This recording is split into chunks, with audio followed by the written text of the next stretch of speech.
বিসমিল্লাহির রহমানির রহিম। দেশ এবং প্রবাস থেকে এই মুহূর্তে যারা আমাকে দেখছেন সবাইকে আসসালামু আলাইকুম। আসলে দেখেন, মানুষ মানুষের জন্য, এই কথা আমি বারবার বলি।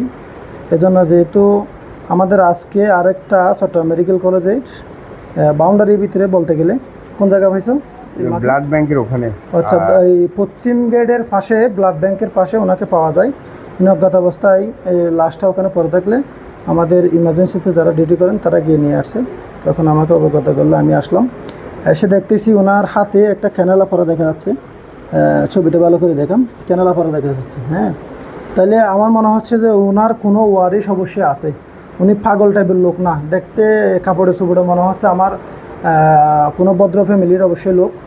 তো আমার এই ভিডিওটা করার একটাই উদ্দেশ্য, আমার এই ভিডিওর মাধ্যমে ওনার পরিবারের কাছে যদি আমরা ওনার ভিডিওটা পৌঁছাতে পারি, হয়তো বা ওনার ব্যবহারিক হিসেবে দুনিয়া থেকে চলে যাওয়া লাগবে না। অন্তত ওয়ারিশ নিয়ে দুনিয়াতে যাওয়ার সময় আমাদের মুসলিম হিসেবে যে কাজটা করার, দাফন কাফনের ব্যবস্থা, সেই কাজটা পরিবারে শেষবারের মতো দেখে দাফন কাফন করার ব্যবস্থা করতে পারবো বলে আমি মনে করি।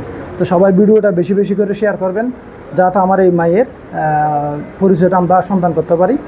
আর যদি আমরা না পারি তাহলে আমরা তো এই আইনগত প্রসেসিং শেষ করে আপনার এই আঞ্জুমানের মাধ্যমে দিয়ে আমরা দাফন কাফন করার চেষ্টা করবো ইনশাল্লাহ। তো সবাই ভিডিওটা বেশি বেশি করে শেয়ার করবেন।